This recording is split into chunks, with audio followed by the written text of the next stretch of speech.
Now on Brooklyn News Live, the hearing continuing in Provo, Utah for the accused assassin of Charlie Kirk, Tyler Robinson. We'll take you there live coming up here in just a few moments. And breaking news, a building a fear of collapsing in Midtown in New York City. The press conference held just an hour ago. We're going to bring it to you coming up right here on Brooklyn News Live. And happening right now, President Trump in Turkey at a NATO summit. We're going to bring you that coming up here in just a few moments. And even more breaking news, the new allegations made against Senate candidate for Maine, Graham Plattner, and now the calls by once his defenders to drop out. It all starts right now on this edition of Brooklyn News Live.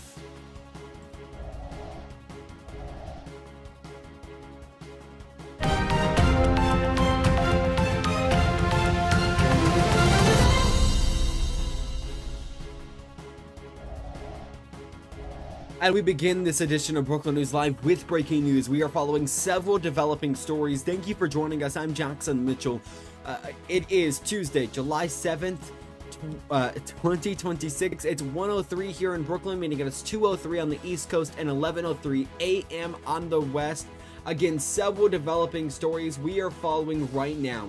We want to take you right now to the breaking news that we've been following throughout the day. If you've been watching, moments ago, we wrapped up a Brooklyn News special report and began this edition of Brooklyn News Live. We want to take you live right now to Provo, Utah, where we are continuing to follow the Charlie Kirk assassination preliminary hearings just before the trial here. We're going to take you for just a few more moments and listen into the hearings ongoing. We do have much more news to get to, so stick with us for that as well. We're going to listen in here for just a few more moments. And so the court applies that same principle here. However, the difference is, in noting Mr. Novak was drawing points from this specifically, he mentioned Matthew, I believe, chapter 19, and talking about certain points in here specifically. There is room for it to be mentioned in argument in order for the court to fully consider what's before it.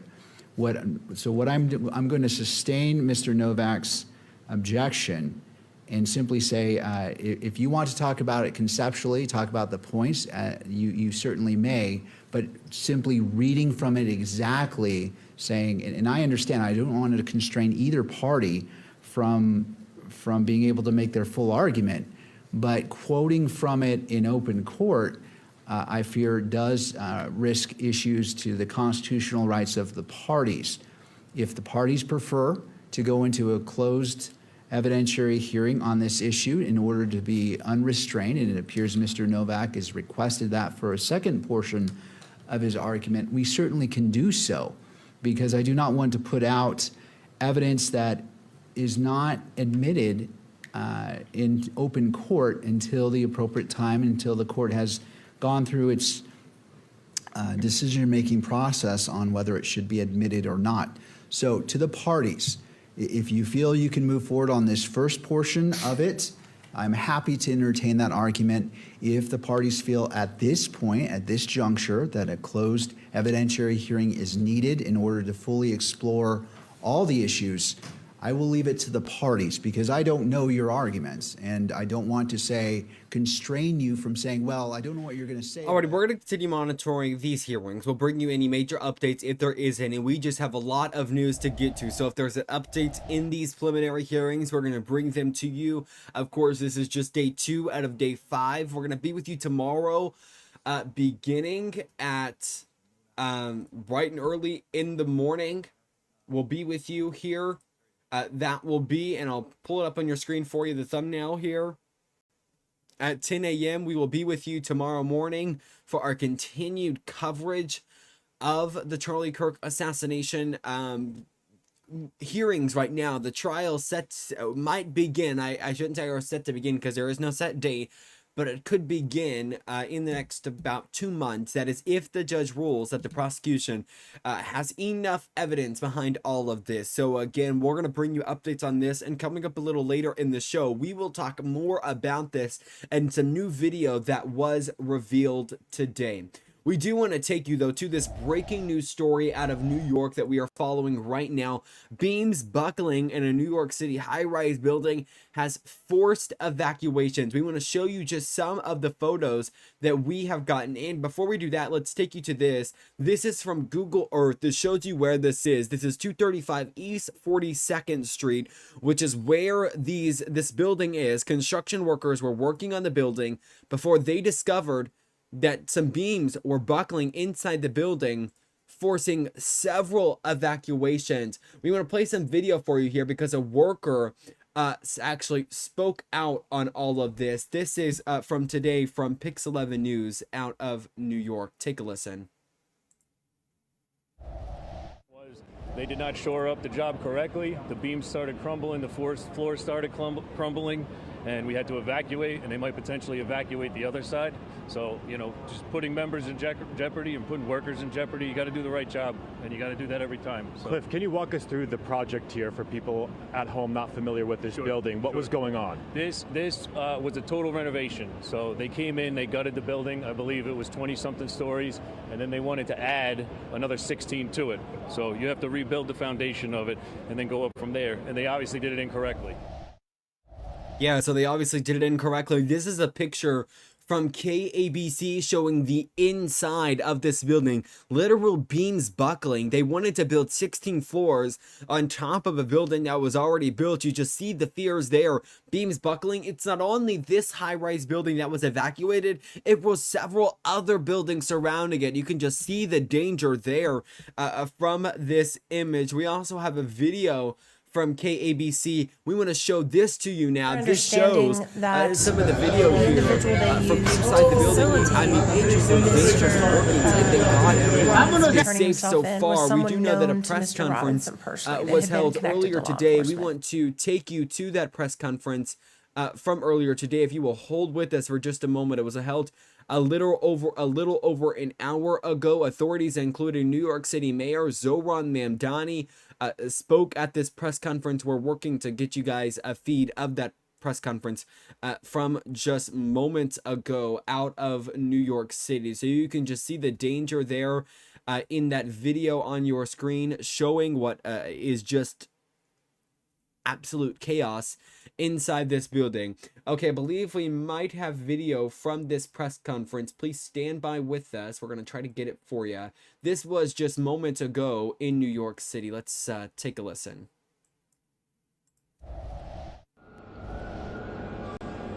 Good afternoon, everyone. Around 8 a.m. this morning, FDNY received reports of a structural issue at an active construction site on East 42nd Street between 2nd and 3rd Avenues. This is an existing 37-story building with active permits to convert it from a commercial office building to a residential building. First responders from FDNY, NYSEM, and the Department of Buildings responded to the call immediately and found structural issues on the 21st floor. 2 structural columns have buckled, in addition to multiple cracks and sagging floors. The building remains unstable. Since arriving on scene, we have witnessed additional movement in one of the compromised columns. First responders and structural engineers are working closely with the project engineer to develop plans to shore up the impacted floor. If the floor is deemed to be secure, engineers will enter and begin shoring up the building. As we await the arrivals of materials that will stabilize the building, DOB engineers have been investigating with FDNY drones. This is an extremely serious situation, and I am thankful to our first responders for quickly arriving at the site and to New Yorkers for reacting calmly and with urgency. I am grateful to report that there have been no injuries at this time and that every worker has been accounted for. The NYPD has instituted a frozen zone from 40th to 45th Streets between 1st and 3rd Avenues. These streets have been temporarily closed off to both pedestrian and vehicular traffic. The NYPD is also deploying additional officers to ensure that the area remains secure.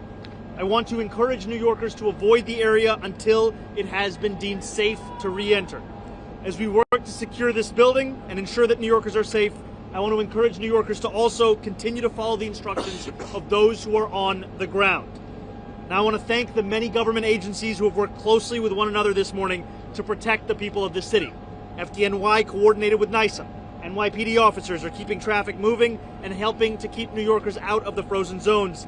DOB inspectors and engineers are managing an incredibly complex situation. On behalf of New York City, thank you. Now I will pass it over to our Fire Commissioner, Lillian Bonsignore. Thank you. Good afternoon. At 7:57 this morning, the FDNY received a 911 call for 235 East 42nd Street. The report was for bricks falling from the upper floors. Our units arrived very quickly and did an assessment. At this moment, we have 150 fire and EMS personnel on scene, over 50 units. Upon arrival, there was an assessment done and the building was determined to be unstable. So we started evacuations of the building and the surrounding areas, establishing a collapse zone. I'm going to turn this over to Chief of Department John Esposito to talk a little bit more about the actual operations here. Good afternoon. Thank you, Commissioner. Thank you, Mr. Mayor. So when we arrived on the scene to the reports of buildings, bricks falling from the building, we conducted the assessment. We put our firefighters into the building to conduct the search. We were in touch with the construction crews. All workers were accounted for. There were no injuries. It's a very serious situation. The box beams, the steel beams, have started to bend and deflect from the weight. We evacuated the building and started evacuations of surrounding buildings, and the building has continued to move since we've been on the scene. We have a frozen zone and a collapse zone set up, and we are working with the buildings department and the building engineer to make sure that this is safe for our people and for all New Yorkers. I'm going to turn it over now to the Department of Buildings Commissioner. Hello, everyone. Much of the initial information, the setting, has been already shared by the mayor and my colleagues. We have seen both buckling and floor conditions that are impaired on the 21st floor. We both have construction safety inspectors and construction safety engineers on site evaluating from the street and vantage points set up across the street and to the west, so we can monitor movement of the building and the floors to understand what's happening on a continuous basis. Once we can determine that it's safe to enter the building, we will then, in concert with the contractors, ownership, and with consultation with FDNY, be able to deploy a plan to shore up that floor and then continue to investigate further for any other weak points that needs further help and shoring. After that point, we will be able to investigate further if there's anything else that we need to do scoping out from that area. The work of FDNY, I want to thank OEM FDNY for the work they're doing to create the perimeter and the safety zone. We encourage everyone to please heed our asks not to come to the area, and right now the safety of the public is our top priority. Once we have more, we'll make sure to share that information with the public. Okay, we have time for just a few questions, and please speak up. We're going to start with Andrew Stiff from NBC. Yes. And please speak up. Chief Esposito talked about seeing as the building is continuing to move. Can you clarify for us, does that mean that those top floors remain at risk of actual collapse? What do you mean by at risk of seeing it continue to move? And is it a risk of actually collapsing to the street? So we have specialized tools that we can watch the building from and see movement even in centimeters or fractions of an inch. And since we arrived on the scene and put that in place, we have seen continual movement. It does mean that it is not yet stable. It is still a very serious and dangerous situation. Do you have any idea what Mayor, to follow up on that, having heard the assessment from the chief, what worries you the most about this situation? I think this is a minute-by-minute assessment, and I'm thankful for the work of all of our city workers in doing exactly that from the morning through this moment and then through the rest of the day. And as you heard from our DOB commissioner, the number one focus here is the safety of New Yorkers. We're thankful that at this time there are no injuries, every worker is accounted for, and now we are continuing to assess. As soon as this building is stable, it then opens up the possibilities for us to shore up the building. But until that point, we are still having to measure that. I know our DOB commissioner wanted to add a few details. Yeah. As an example of how information changes over time, the initial report that came in was about bricks falling off the building. When arriving, we did not see evidence of that, so we're not seeing things come off. The compromise point, as you mentioned, is something that we're monitoring and looking at. The chief, especially FDNY's drone unit, has been integral to watching and seeing how that movement happens. And so right now you have both DOB staff, you have the contractors with beams that are tracking that. And what we are focused on and what we feel like the next step is making sure we can get into that 21st floor to add additional emergency trusses to spread that load and be able to move on with the investigation. Thank you. We're going to go to Gloria Pazmino from CNN.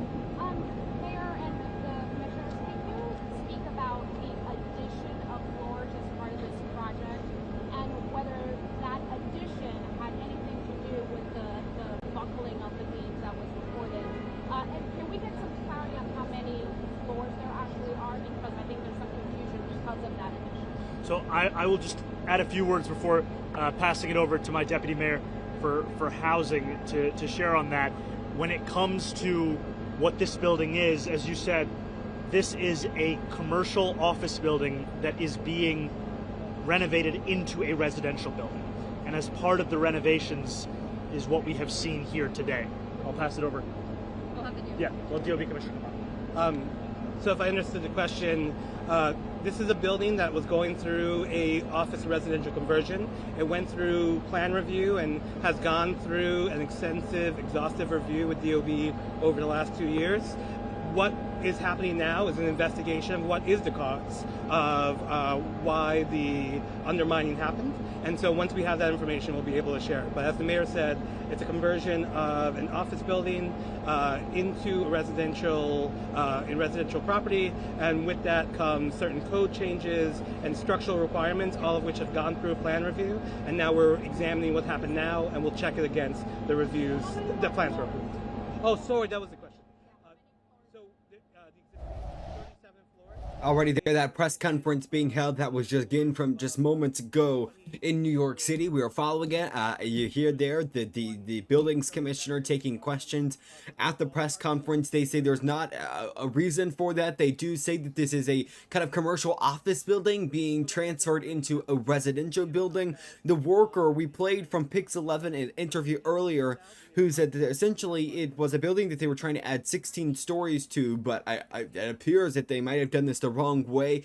Now, originally there were reports that bricks were falling off of this building. The buildings commissioner confirming that there is no evidence that bricks were falling off of the building, but we have seen pictures and videos showing that the inside, the beams, and the structure of the building on the interior is essentially falling apart. Now, we also know that there was sagging reported on some of the higher floors in the 20th, 21st, I believe, and 23rd level. So we are going to be monitoring this story and we'll bring you updates on this when we get them. We're going to sneak in our first break of the hour. When we come back, we will talk about the new allegations made against Senate candidate for Maine, Graham Plattner, the sexual assault allegations just made, and the Democrats that once backed him now saying he needs to drop out. When we come back on this edition of Brookland News Live.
Welcome back into Brookland News Live. We are following yet another developing story, and while yet another sexual assault allegation made against Maine Senate candidate Graham Plattner, his campaign has been fueled by allegations similar to this one. This time in a political article now coming out saying that an ex of Graham Plattner now says he sexually assaulted her. And you scroll through the story, the Politico reports, quote, a woman who dated Maine U.S. Senate candidate Graham Plattner says he forced her to have sex with him nearly 5 years ago, despite her repeated objections. An allegation Plattner now denies. We're about to get to video, a 2-minute video Plattner has since released since the release of this article. Quote, the woman, a 41-year-old Maine resident named Jenny Raycott, detailed the alleged incident to Politico in 3 interviews over the past 2 weeks. Now, Politico also spoke with the man, Raycott, dated and confined in the years after the alleged incident, and reviewed documents including emails between Raycott and her therapist and messages between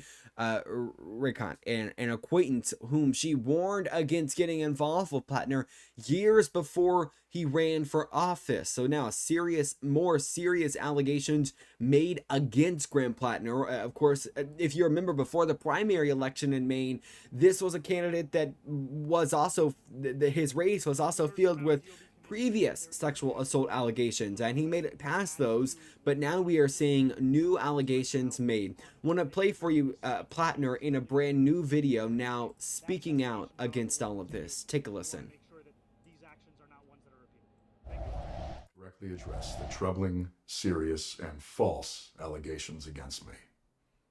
Any accusation of non-consensual behavior is categorically false. Over the last 10 months, I have been deeply humbled by the faith Mainers have put in me. You have welcomed me into your homes, into your places of work, into your restaurants, into your houses of worship. You have shown that a different kind of politics, one that puts the interests of people over corporations, is not just possible, but is inevitable.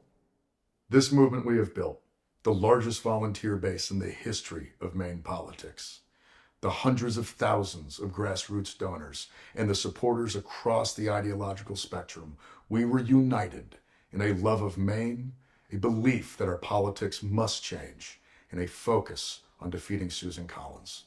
So, regardless of the inaccuracy of the reporting, but mindful of the political reality it will inflict, we are taking the time to reflect on the best path forward for the state that I love, the people that I love, the movement I belong to, and the goal of defeating Susan Collins. Those were the goals when we launched this campaign, and they remain my goals today. On June 9th, 154,058 Mainers, the most in primary history, voted to reject a broken politics beholden to Washington and the donor class. They voted for hope, for change, to take back our economy, to take back our power, and to take back our Senate seat. Throughout it all, you never turned your back on me, and I will not turn my back on you now.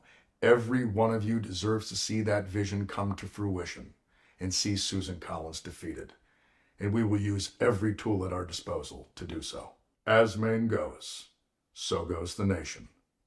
As always. So there we go, Graham Plattner in that new video, now opening the door to drop out of the campaign, saying he is now taking time to reflect on the future of his campaign for Senate in Maine. Now, if he drops out, it really would be unclear who would move forward and what would kind of be the future here, considering it's since the primary has already passed, it is Graham Plattner versus incumbent Republican Senator Susan Collins. So a race that we are all watching after these, again, new allegations made by an ex-girlfriend of Graham Plattner. Now, Democrats who once supported him, including a big one, Bernie Sanders, who said that these allegations were big. I'm talking about the allegations made at the beginning of his campaign. They were big, but not so much to stop his campaign. Now, Bernie Sanders, the independent from Vermont, says in a statement, quote, I have spoken with Graham Plattner about the best path forward for Maine. In light of these very serious allegations, I have recommended that he step aside. So a major move there by Senator Bernie Sanders, a Democrat who once, I should say an independent who caucuses with Democrats, who once supported the Plattner and his campaign. So we are watching all of this, and we're going to bring you up to date on all of this when there is new information that is released on, again, what is an extremely developing story. Of course, the midterms now just a few months away. When we come back, new video revealed today in court inside the hearing for accused Charlie Kirk assassin Tyler Robinson. The video that appears to show Robinson entering and exiting a parking garage, then climbing on top of a building. We're going to show it to you next. Stick with us. You're watching Brookland News Live.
And welcome back here on a Brookland News Live, a breaking news story coming into us from this morning. New video revealing the accused Kirk assassin Tyler Robinson on the Utah Valley University campus, of course, where the shooting occurred that ended up killing Charlie Kirk. We now want to play the moment from court. It is quite long, so stick with us here. This is, again, coming into us today from court. Take a listen.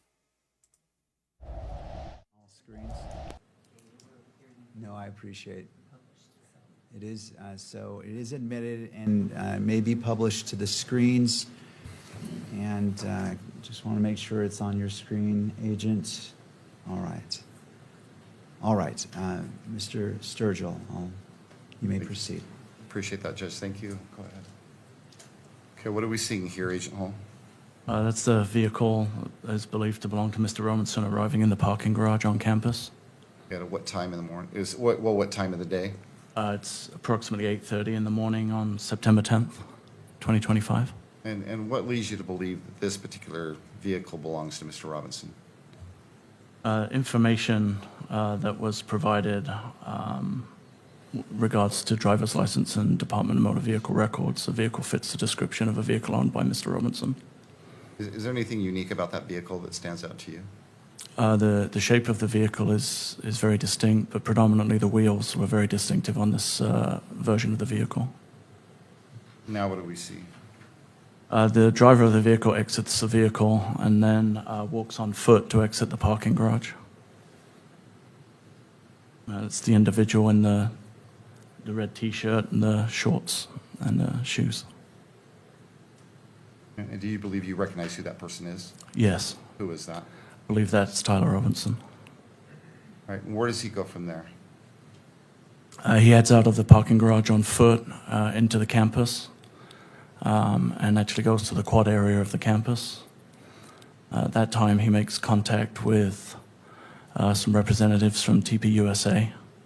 By quad area? Sorry, the amphitheater is what I previously referred it to. All right.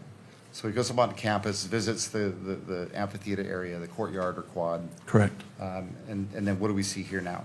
He returns on foot back to the same vehicle. And what time is he returning back to the vehicle? It's about 9:25 a.m.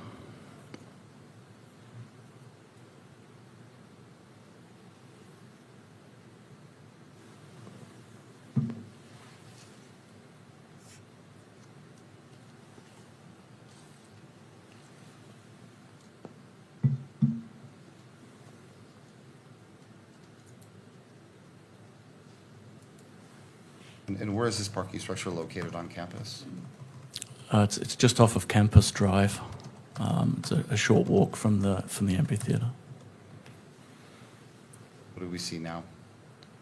That's the vehicle exiting with Mr. Robinson driving the vehicle.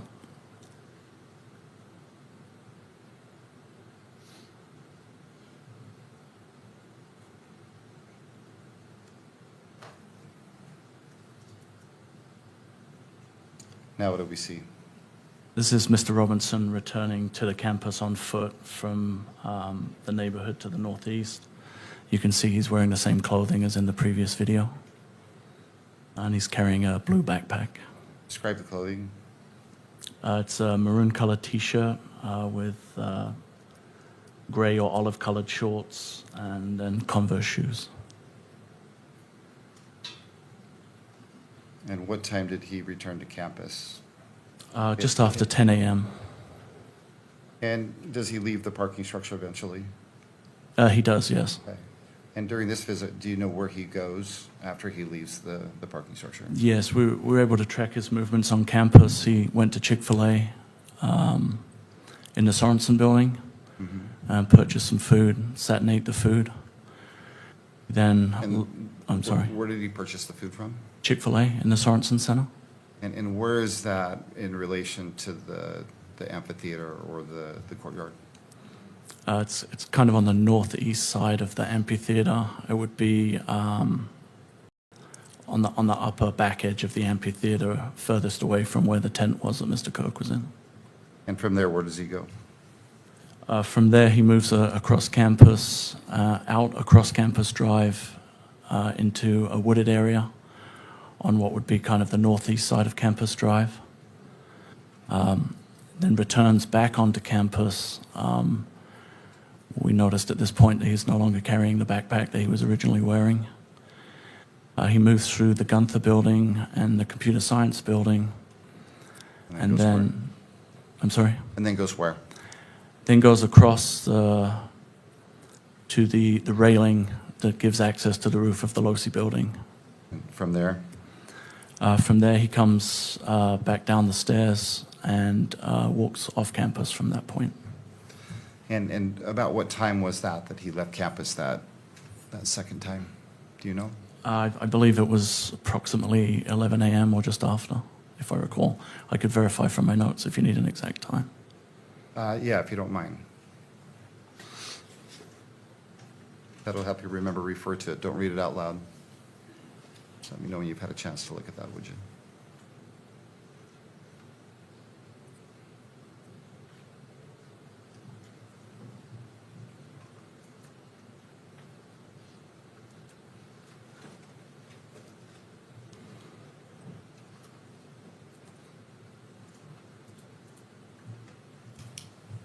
Were you able to refresh your memory as far as the time? I was, yes. Okay, and what time was it? It was just prior to 11 a.m. when he walked off campus. Okay. And before we go any further, the parking structure that he left initially, where is that parking structure in relation to the LDS Institute building? I'm sorry, in relation to? The LDS Institute building on campus?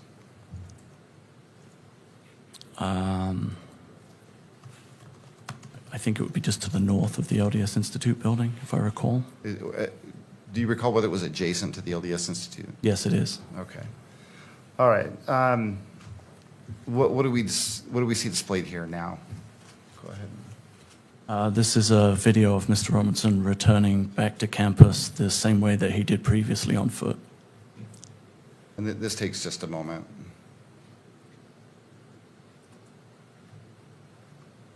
And why, well, let me ask you this. You believe this is Mr. Robinson returning to campus? I do, yes. Okay. And why do you believe it's Mr. Robinson? The shoes are the same, and the images that we have are from my viewing and seeing Mr. Robinson on the video, it's the same person. He's noticeably wearing different clothing. He is wearing different clothing, and he also is walking with a gait or a limp in this video. With a gait or what? A limp. Okay.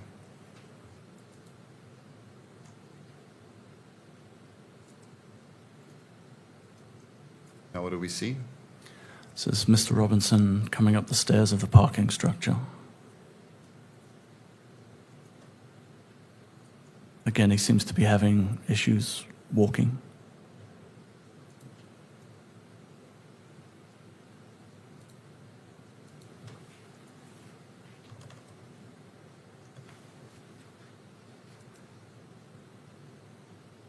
And again, were you able to track Mr. Robinson when he leaves this parking structure?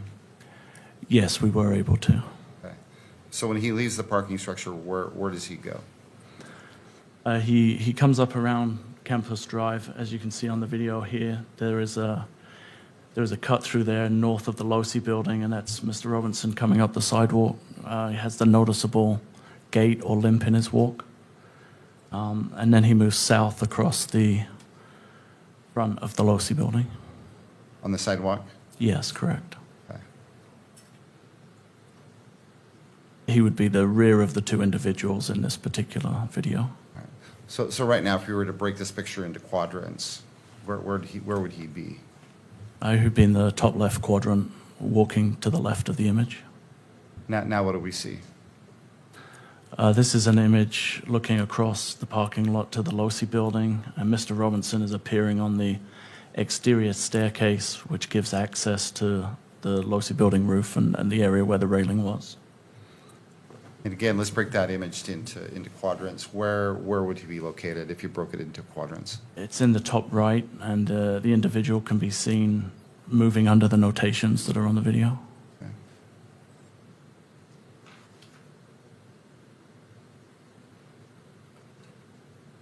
Okay. And what time is this? It's just after noon, about 12:15. On what day? On September 10th, 2025. Okay. What just happened, or what did we just see happen? The individual actually kind of rolls over the railing onto the roof of the Losi building. All right. And again, in the top left corner, the individual is now seen running across the rooftop of the Losi building to what would be the southwest corner of the building, crouching down and then crawling to the corner of the building. And this is at what time? Around 12:23. I think the timestamp on the video is 12:22. On the 10th. On September 10th, yes, 2025. So we're clear, this is the roof of the Losi building. Correct. Can you still see that individual? Yes, you can, laying prone.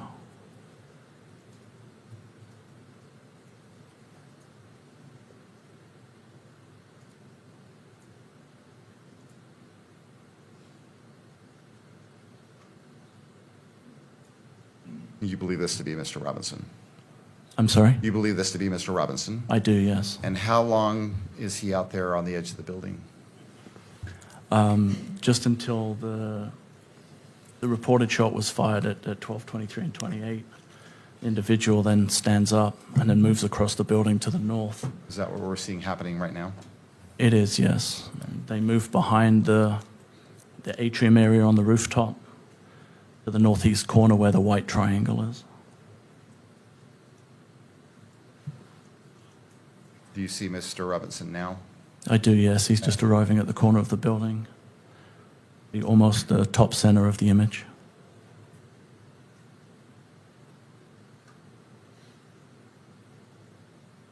What are we seeing now? Mr. Robinson lowering and jumping off of the roof of the Losi building onto the grass area, and then moving away towards Campus Drive. And he appears to be carrying some kind of an object in his hand at this time.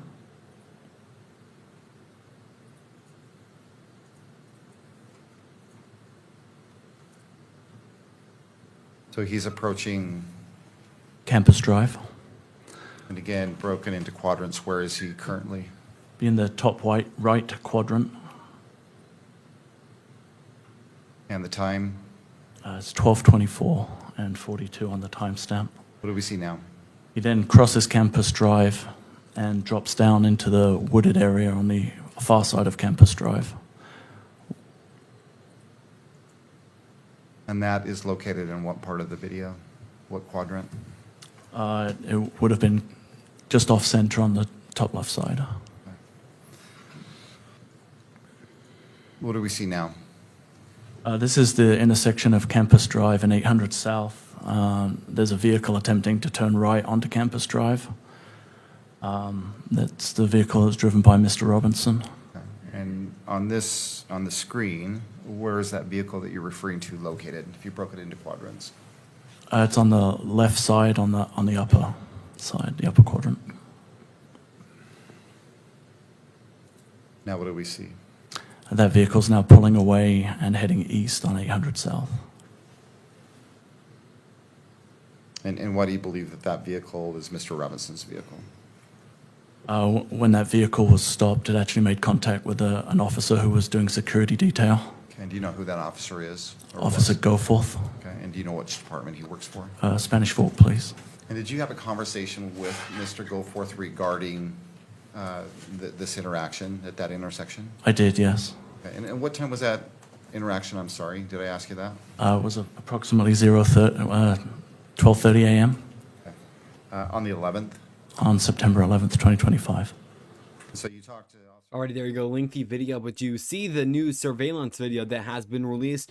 A reminder that you can watch our coverage of day 3 of this hearing. That is going to happen tomorrow at 10 a.m. So please join us then for live coverage. Again, that begins tomorrow at 3 a.m. or continued coverage of the preliminary hearings. Day 3 of 5 is expected to go until Friday. We'll be here all of those days of the week, bringing you live coverage of this hearing. Of course, these preliminary hearings are to decide whether the prosecution has enough evidence to bring this case in front of a jury. So again, join us tomorrow at 10 a.m. We will have more coverage coming up for you. Sneaking in a quick break here. When we come back, we have got your forecast, of course, and President Trump in Turkey today. When we come back.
Ready? Welcome back here live at Brooklyn News Live. A look from earlier today as the president, well, this was very early in the morning, I should say, as the president was in Ankara, Turkey, at a NATO summit. Let's turn the audio up here and listen in for a little bit.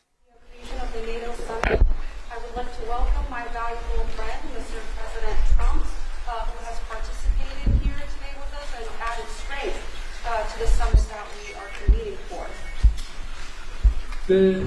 Bu ziyaretin ne kadar önemli olduğunu özellikle ifade etmek istiyorum. And I would like to express how important this summit is that we are here gathering for. NATO Liderler Zirvesi'nin bugün Ankara'da yapılıyor olması ve tüm liderlerin şu anda ülkemizde bir araya gelmesi, yarın değerli dostum Sayın Trump'la birlikte olması bizlere ayrı bir güç katacaktır. The fact that we are meeting here today for the NATO Ankara summit and that all the leaders are arriving and have arrived, and we will be executing the NATO summit tomorrow with the presence of President Trump, which will be adding might and strength to our summit. Kendilerine tekrar hoş geldiniz diyorum. Once again, I would like to say welcome, Mr. President. Well, I want to thank you very much. As everybody knows, it's been very much reported. We are great friends. The President has done an incredible job. Just landing at the airport to see such a beautiful airport and to have a building named after me. I was very happy about that. That was very nice. The airport is absolutely beautiful. The roads coming in were brand new and beautiful. And you've been a great leader and a respected leader all over the world. And we really do. We've had right from the beginning good chemistry. We've had a very special relationship. Turkey has become, under the president, a very powerful country militarily. People don't know how powerful, actually. And they have a lot of our equipment, and they have a lot of great soldiers, and they're really somebody to be reckoned with. And the nice part is that because of the relationship that we have, it's all gone very well. I just want to say that I have a lot of respect for the president, and I think it's really to the benefit of both countries. We're going to be talking today about trade. We're going to be talking about other things having to do with the military, lots of different things. Probably we'll mention Iran, where we have essentially decimated their military. They cannot have a nuclear weapon. And we're going to have some very good discussions. But we do a lot of trade with Turkey. We make great things and they make great things, and we've had it's had a very big impact on both of our countries. So I just want to tell you that it's an honor to be with you, and we're going to have a lot of good meetings. We're going to have good dinners, good food. We're going to have a good time, but mostly we're going to have a lot of work, and we're going to do good things for our countries. Thank you very much, Mr. President. Thank you. Sayın Cumhurbaşkanım, tamamına kadar geldiniz. Çok teşekkür ediyoruz. Yani çok uzun süren bir dostluğumuz var biliyorsunuz. Son derece saygı duyduğum, yakın olduğum bir insansınız. Buradaki buluşmalarımızda, görüşmelerimizde 3 konudan bahsedeceğiz. Askeri, ticari ve bir de İran konusundan bahsedeceğiz. Gerçekten çok güçlüsünüz. Çok güçlü askeri ve silah sanayi açısından çok güçlü bir yerisiniz şu anda. Dolayısıyla teşekkür ediyorum ve çok iyi bir vakit geçirdiğine inanıyorum. Thank you.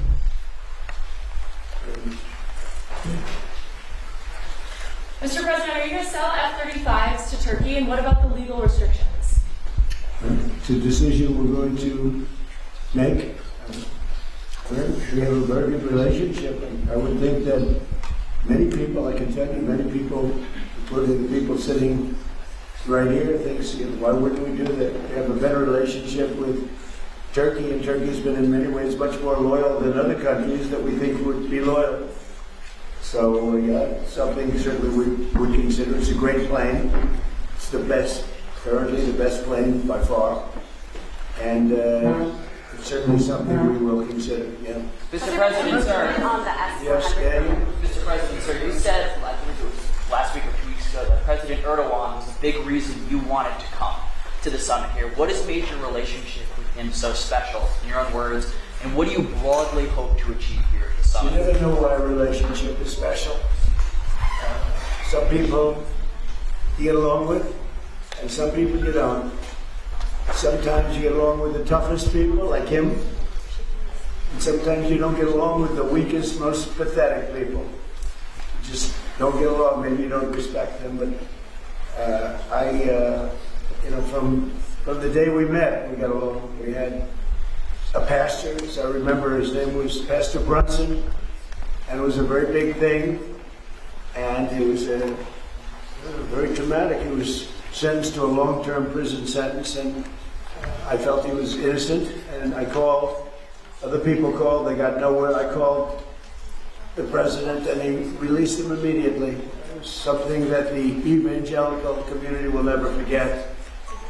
And he was a good man, Pastor Brunson. So, just things like that, we just it's always worked out. And I think it's been from the very beginning, from the first moment. I said it before, it's a chemistry that works between us. There were those that I don't have a good chemistry with, I will tell you that. And we worked that out too. Mr. President, are further troop drawdowns in Europe likely? Are you likely to announce further troop drawdowns in Europe? Say it? Are further troop drawdowns in Europe likely? And are you satisfied with the progress that NATO allies have made? Well, we're going to see. I was very disappointed with NATO. Alrighty, President Trump there in a NATO summit. Interesting. We're going to have to listen in here to hear his remarks later on what kind of the future of things with NATO looks like, because we know that the president has criticized NATO heavily, saying that the U.S. will not be a part of it, saying that essentially NATO is not pulling its weight and the U.S. is pulling out all of NATO's weights, and the other countries within NATO aren't pulling their weight. Just kind of the big picture here. That's what kind of the president has said in previous visits with NATO. Of course, we know that he's met with NATO Secretary General Mark Rutte several times since those remarks, and maybe they've worked out a little bit some of that. Also interesting to hear about the tariffs on Turkey and if the president is going to sell F-35s, how that's all going to work. We're going to follow that for you. We do want to take you right now, though, in Brookland. Live look there in Brookland and Highway 49 and School Street. Traffic not too bad at all, flowing pretty well here. Your forecast is rainy, though. It already rained earlier today. Some spotty showers could go into tonight. Low of 70 degrees by Wednesday, a high of 90, and a low of 74 degrees by Thursday. Again, these possibility of scattered thunderstorms are just going to only continue. Again, Wednesday, high of 94, low of 74. By Thursday, high of 92 and low of 76. We're going to watch out for the scattered thunderstorms throughout the week. None severe at this point in time. Something to watch out for, of course. What's interesting is, as you started the summer, the unofficial start to summer, I should say, we were in a severe drought, and now it seems that every day we're talking about scattered thunderstorms. So, gotta be something to monitor these next few days. Back out there to that live look at the RDOT camera in Brookland as traffic continues to flow. That is going to wrap up this edition of Brookland News Live as we continue to take a live look there in Brookland. We've got a big week ahead of us still. We have editions of Brookland News Live coming for you every day this week. I'll let you know. On Thursday, I should say on Wednesday and Thursday, we'll be here at 2 p.m. On Friday, we'll be here at 1 p.m. And a reminder that every day for the rest of the week, you can join us beginning at 10 a.m. for our special coverage of the assassination, accused assassin Tyler Robinson in court for preliminary hearings. We've got coverage of all of that. Join us then, day 3 of 5, beginning at 10 a.m. tomorrow. Then at 2 p.m. tomorrow, we'll be live for another edition of Brookland News Live. Thank you for joining us. Stay safe out there and have a great rest of your night.